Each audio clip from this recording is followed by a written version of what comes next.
So we just got fuel Yes. for Old Blue Skies. Yes. A question for the wife of the husband who bought an expensive plane. We can take both fuel. We can take avgas or MoGas.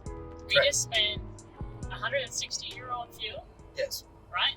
If we'd have bought the same fuel in avgas, what would that have cost? It would be double. Actual double, or are you just... No, So the thing with Daryl that you guys have to be, just be mindful of, I would say, is that he he exaggerates always tells the truth. over or under. So if he says a shirt's worth 10, it's probably worth like 20 or 30. So paid 160 for it. How much would it cost in avgas? Double. Okay. There you go. It would be double. So Quite literally double. So €320 instead of... It's not 5 cents less than double. Okay. So double minus 5 cents So per litre. from the cheap ass wife to the I'm going to go buy a plane husband. If you guys are thinking about doing that, try to find one that can take MoGas. Yeah, which is hopefully nearly all of them by now. Is it? Is that a common thing? I mean, So yes. you're saying all Blue Skies ain't special? Oh, he's special, but he's just not special in what he drinks. There you go. He likes whiskey. I thought I'd record that little tidbit of how much it costs to own an aircraft. It's basically free. And well, hold on a second.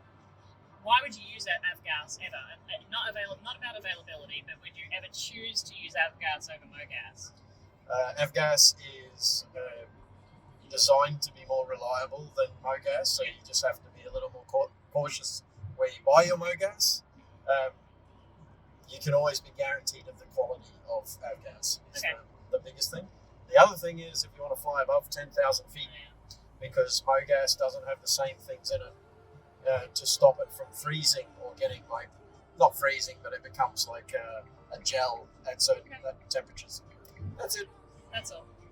But for now, we are deciding to save €160. And we're not going above 10,000 feet. That's correct. And we went to a fuel station that's used all of the time, so we're fine. On that happy note, today we're going to have a discussion about failure. Well, not really failure, more of a teaching moment, but it certainly felt a little interesting at the time. Today we were looking to take a trip to Ameland, which is Echo Hotel Alpha Lima. It's an island off the northern coast of the Netherlands. We didn't make it. So as we get our checks, the start and taxi done, let's take a look at what we had planned, and from there we can figure out exactly how we ended up. As you can see, the plan here was to take a lovely flight from Teuge, our home base, up through basically directly north to the passage that leads out to Ameland, being our final destination. It was an exciting day for me because it was one of the first times I would have Kate in the plane with me. Now, this is what we ended up doing, a much less exciting loop around the airfield. In fact, not really travelling anywhere near where we were headed. Of course, the decision-making process along this flight is something that I wish I had made earlier. There's always hindsight and taking a look at what you've done and making judgment calls on what you should have done at the time. It was a difficult situation that I think I put myself in, mainly because it was looking like a good day and I really wanted to go flying, but made the decision to step back from that after we got off the ground, before we got into a potentially dangerous situation. As we take to the sky here, I just want you to take a look at what the sky looked like in front of us. It actually looked like reasonably good weather. Keep an eye on the wing footage because I think it actually gives a much better indication of what the actual weather looked like. What? Wait, do I see that's my wife smiling whilst taking off. Oh, there it goes.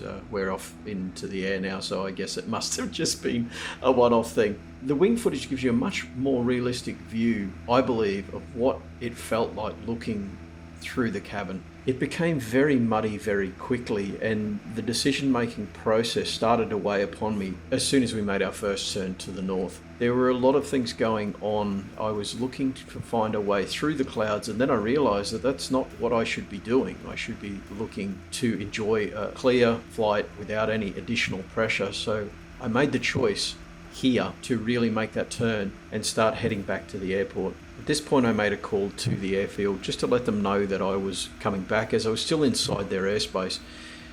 Kate then noticed that call had been made, which added a little bit more to her anxiety, and she then started looking at what the weather looked like in front of us and now beside us. And it was looking reasonably ugly, even the direction that we were heading, or we needed to head to go back to the field. Now, you may ask, why did we perform the big loop rather than just flying back in?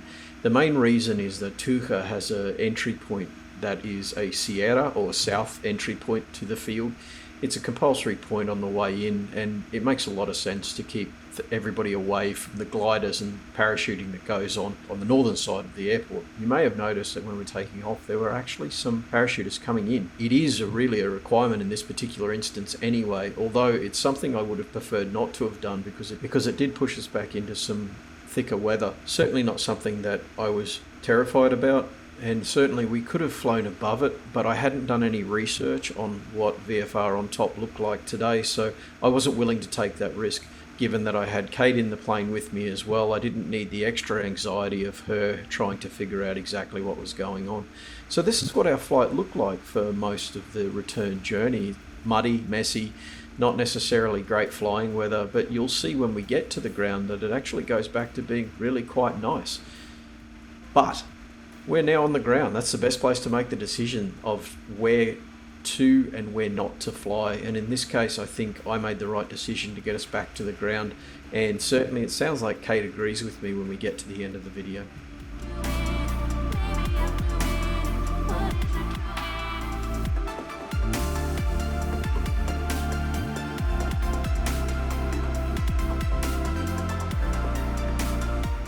Here we are. Hey, got paid.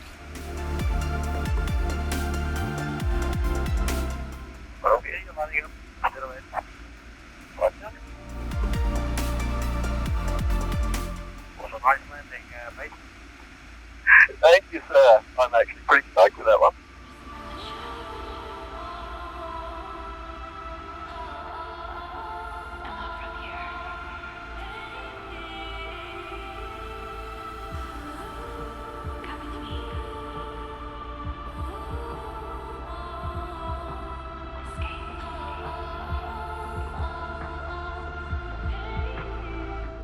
As we taxi our way back to the hangar, I'd really like if you could take the time to like, subscribe, and also hit that bell so you'll know when I post the next videos.